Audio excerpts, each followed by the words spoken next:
There is a moment that hits harder than most men admit. It's not loud. It doesn't come with an argument or a fight. It comes afterward, in the quiet.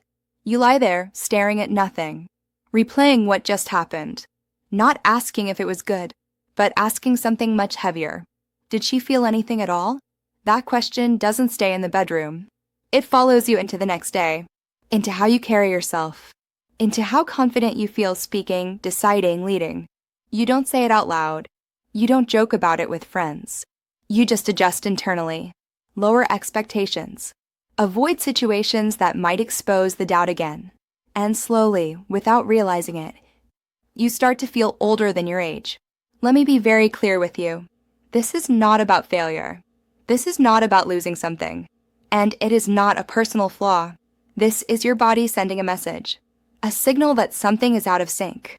I'm Dr. Claire Monroe, and my job is to help you read that signal calmly, without shame, and without panic.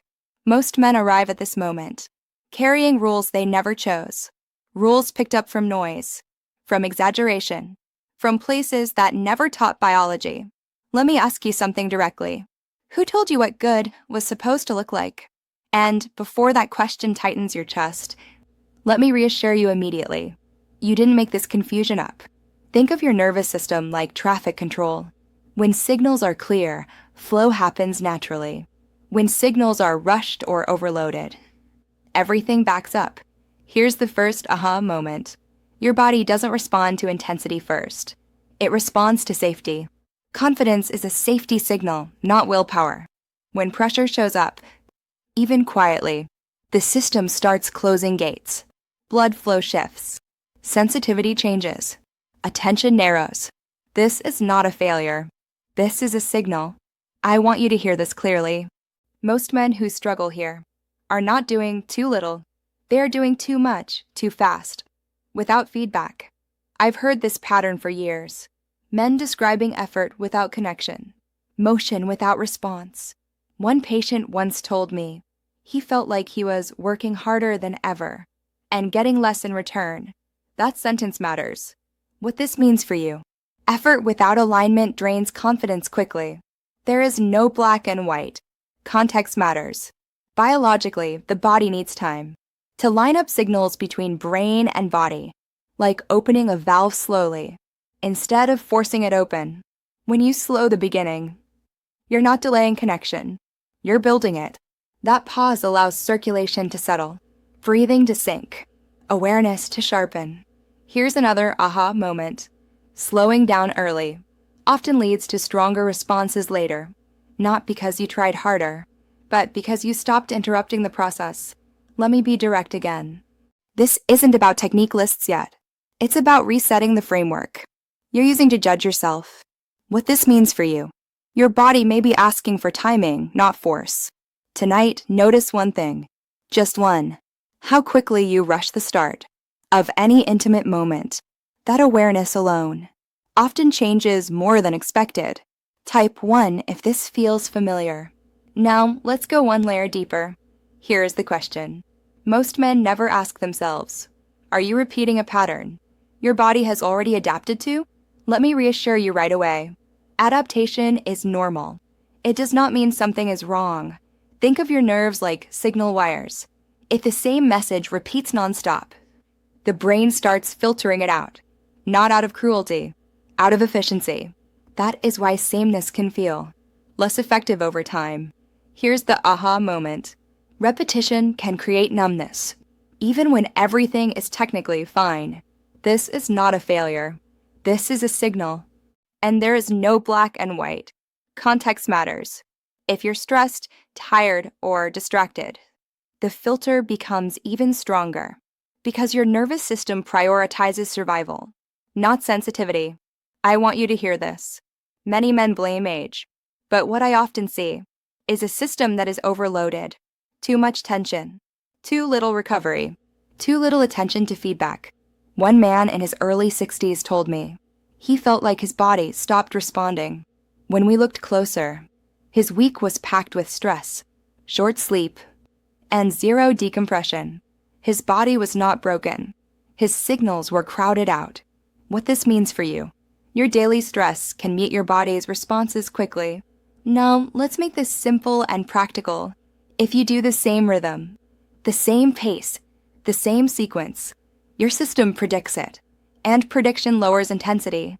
Think of it like traffic. If every light is timed the same, drivers stop paying attention. But when timing changes, attention returns. What this means for you: small variation can restore responsiveness without forcing anything. So here is one safe, small action. Pick one moment to change one variable. Not everything, just one. A brief pause, a slower start, a shift in tempo, a deeper breath. Then observe what happens. Not with judgment, with curiosity, because feedback is your guide. And when you learn to follow feedback, you stop performing. You start connecting. Here's the aha moment again. Connection is a skill, not a talent you either have or don't. What this means for you: you can rebuild confidence by training awareness, not pressure. Your body isn't broken. Your strategy is. Let me ask you something important. Are you trying to perform, or are you trying to connect? I want to reassure you immediately. Connection always outperforms force.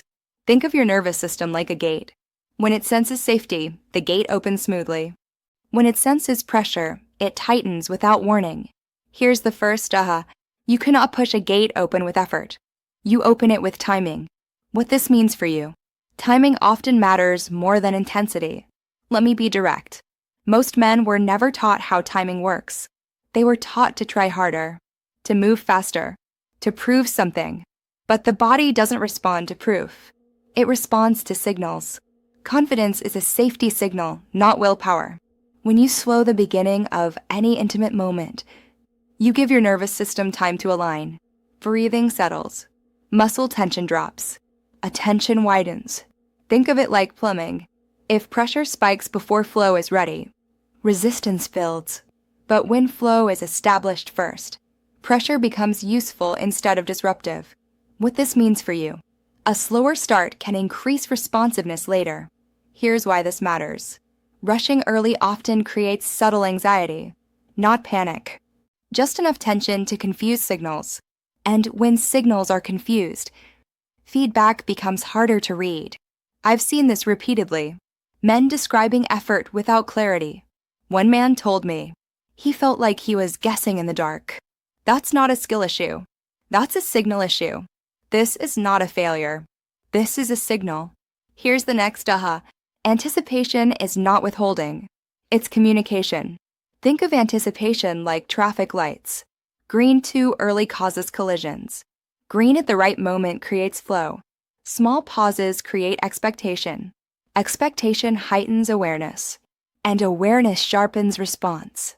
What this means for you: strategic pacing can improve alignment without pressure. I want you to hear this clearly. Pauses are not interruptions. They're invitations. They give the nervous system a chance to register what is happening, instead of bracing against it. Let me be direct again. This isn't about stopping momentum. It's about shaping it. There is no black and white. Context matters. Another critical piece is variation. Let me ask you something honestly. Have you been repeating the same pattern, hoping for a different response? I want to reassure you. Variation is not inconsistency. It's adaptability. Think of nerves like signal wires. They wake up when the message changes. When the message never changes, the brain filters it out, not because it's bad, because it's familiar. What this means for you: small changes can restore sensitivity naturally. Variation does not mean complexity. It means awareness, a shift in rhythm, a change in pace, a moment of stillness. Each change refreshes attention. I once worked with a man in his late 60s who believed his responsiveness was gone. It wasn't. His pattern was simply predictable. When he learned to adjust timing and rhythm, his confidence returned quietly, not overnight, but steadily. Here's the next aha. Predictability dulls signals. Curiosity sharpens them. What this means for you: curiosity can rebuild confidence without forcing outcomes. Now let's talk about proximity and presence. This is where many men misunderstand effort. They focus on motion, instead of contact. I want you to hear this. Closeness communicates safety faster than speed. Think of presence like a steady current. It doesn't rush. It holds. When attention stays anchored, the nervous system relaxes. Relaxation improves coordination. What this means for you: staying present can improve control and awareness together. Here's why this matters. When you are fully present, you notice feedback sooner. Breathing changes. Posture shifts. Energy rises or falls. Those cues are constant guidance, not instructions. Information. Let me be direct. Your awareness is your most reliable guide, not assumptions, not comparisons, not past experiences. Presence keeps you responsive instead of reactive. This is not a failure. This is a signal. Another aha moment. Presence reduces overthinking, and overthinking is one of the fastest ways to disrupt coordination. Think of attention like a signal wire. When it's overloaded, messages distort. When it's clear, responses synchronize. What this means for you: reducing mental noise can improve physical confidence. There is one more piece that ties everything together. Listening, not with your ears, with your attention. Every body communicates constantly, through movement, through rhythm, through subtle shifts. When you listen, you stop guessing, and guessing is exhausting. I want you to hear this clearly. Listening builds trust. Trust lowers pressure. Lower pressure improves coordination. Confidence is a safety signal, not willpower. I've watched men transform when they stopped trying to impress and started trying to understand. One man told me, it felt like finally getting the instructions. Those instructions were always there. They just needed attention. What this means for you: listening can replace effort with alignment.